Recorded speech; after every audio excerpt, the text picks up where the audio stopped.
Our seventh winner this evening is People's Archive of Rural India from the social category. Please join me in welcoming the executive editor, Priti David. Hello. In the next 5 minutes, I'm going to try and do the impossible. Talk to you and draw your attention to the single largest and most diverse part of rural India, which is the people in our villages. It's a place that 1 million people in India call home.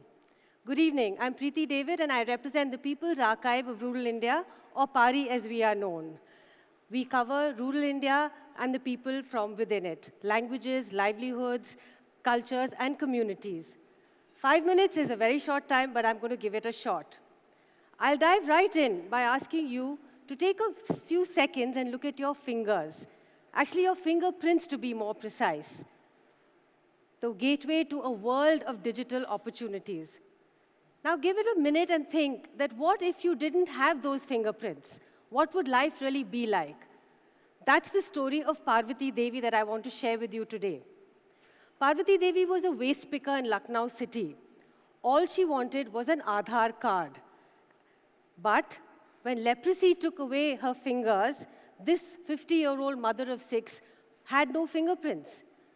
Without fingerprints, there was no Aadhaar. Without Aadhaar, there was no opportunity to access her PDS rations. Manrega was not possible.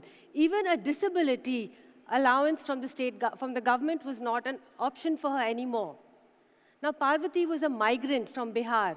She had spent 30 years of her life sorting through garbage, plastic, iron, wet waste, and so on, until leprosy robbed her of her job. She could no longer work. So in March 2018, PARI published the story of Priti David. Just 4 months later, the story of Parvati and many thousands of people like her who had no fingerprints was mentioned in a dissenting note by the then Justice D.Y. Chandrachud, who said that Aadhaar should not be mandatory for people wanting to access government benefits. We got Parvati's story center stage. We got Parvati the attention that her story deserved. As we did, thank you. As we do hundreds of stories every year on people like Parvati, people of our land who don't have access to the media, who don't get onto national media, whose stories rarely get told. These are ordinary people leading everyday lives, but whose stories rarely get told. PARI brings you these stories and the people in them. Now, you might be thinking, why rural India? Why are we so focused on rural India? Well, very simply, it's a continent within a country. It's enormous. There are almost 1 billion people call it home. And much of what we know as rural today is disappearing. In 25 to 30 years from now, these schools of weaving, some of these languages, many of these livelihoods will disappear. We will no longer be able to find them. Rural India will simply become a place from which free, abundant labor, cheap labor is freely available for us. The 2011 census says that 2 out of 3 Indians mentions a village in India as their home. Who are these people? They are your driver, your cook, the carpenters who build the stage. They are the people who build our cities, the millions of construction labor who build our cities, but who never get a chance to live in them. They are people like Parvati, who sort through our garbage every day, but whose struggles we rarely get to hear about. So I want to ask you, our media covers India's billionaires every day, but where are the stories of these billion Indians who are leading everyday ordinary lives against tremendous odds, overcoming challenges with great dignity and resilience? We want to draw people into their stories. And so we publish not just in English, but in 14 Indian languages, because we want more people in the conversation, not just English-speaking classes, right? In December 2024, PARI turned 10. In our first decade, we have won, thank you, we have won 79 national and international awards. Our work has covered the social, economic, cultural transformation happening in our country, the disappearing crafts, farmer protests, climate change, women's health, education.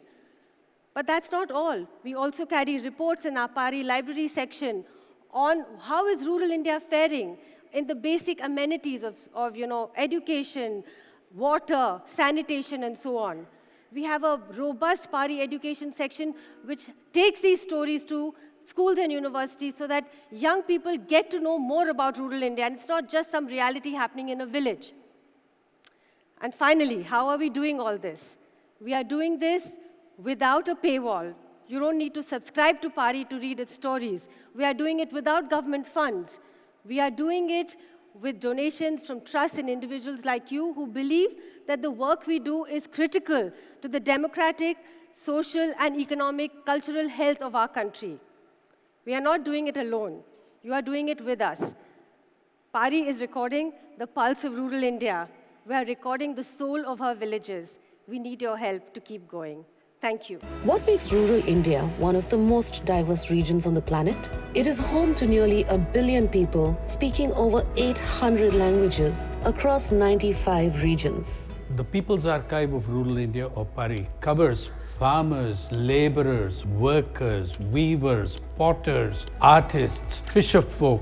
We cover climate change, the photography of protest, and the poetry of resistance. In the last 10 years, the content on PARI has come from over 1,400 contributors, putting together more than 2,000 text articles in 15 languages. And hundreds of videos, songs, and other forms of journalistic content. For amplifying these voices, PARI is the proud winner of Marico Innovation Foundation's Indian Innovation Icons 2025. Thank you, Priti. Please do join us in the center. Ladies and gentlemen, keep that applause going as I welcome to the stage Shalini Singh, co-founder PARI. And to present the award, I'd like to invite MIF's Governing Council member, Apurva Purohit.